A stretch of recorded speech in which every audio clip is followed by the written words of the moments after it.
Hey everyone, I wanted to bring you a quick video about something that I've not seen a lot of comparison on. These are three different handguns that you can buy in three different price ranges, and I'm going to go ahead and do a quick video and just kind of give you the opinion of my opinion of these three, owning all three of them, and which one I think is the best.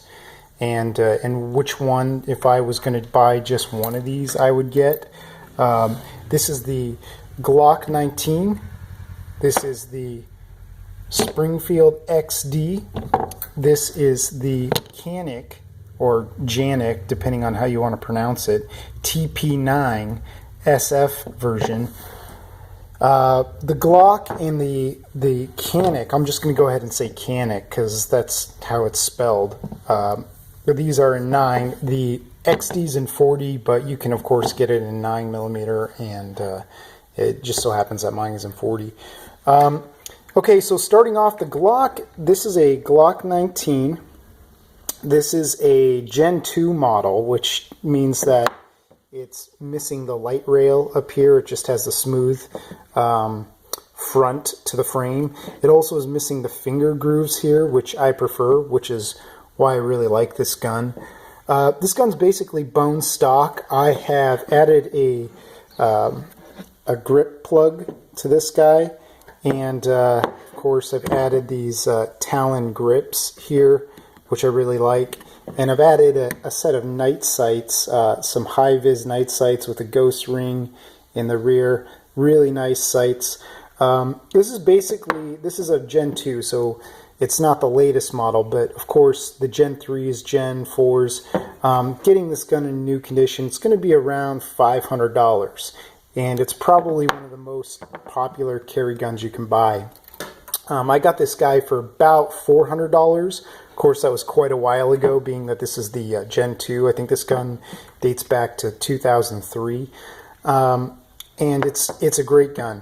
Really great gun, but with all the aftermarket stuff I've added to it, I've got more than $500 in this, so just kind of a price point to look at and think about. The next guy, the Springfield XD, this guy is in 40 cal. You can of course get this in 9mm or 45. This gun is also now available in the Mod 2 version, which I also happen to have here with me. Just go ahead and put that up here as well. This gun's really pretty cool. This is actually, just take it off camera for a second, this is actually my dad's gun, and he left it with me for a little while. You can see there's the Mod 2, a little bit of a different slide than you've got on the traditional XD.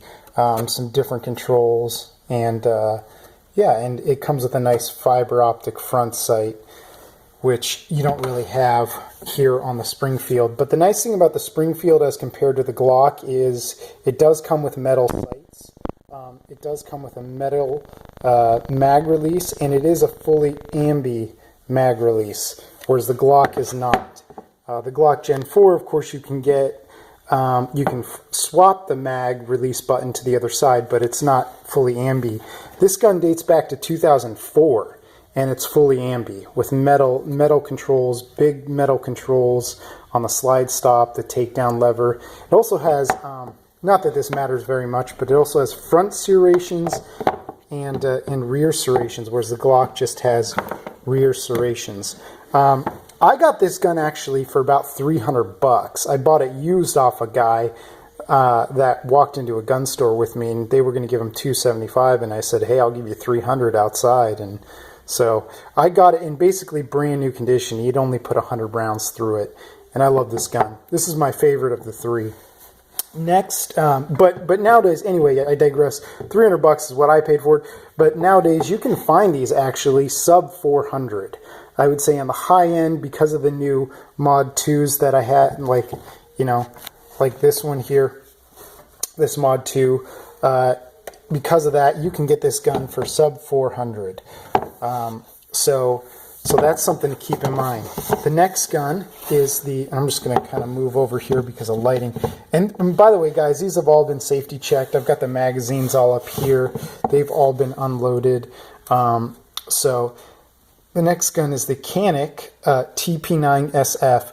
I bought this gun for, I think, $285 online plus shipping and FFL. I think I paid a little over $300 for this, brand new. Excellent weapon. I would put it up there in quality to both of these guns. So, and shootability and everything, it's a solid weapon. It's got nice steel sights. It's got good controls, a good grip here, very good texturing on the rear, easy to reach magazine release, and just a butter smooth trigger. This trigger is the best trigger of the three. If I had to rate the triggers, I'd say the Canik is number 1, the XD is number 2, and the Glock is number 3. Glock just has a really hard, crisp trigger. Basically, that's all I can really say about them. This is a $500 gun, this is a $400 gun, and this is a $300 gun. You can't go wrong with any of them.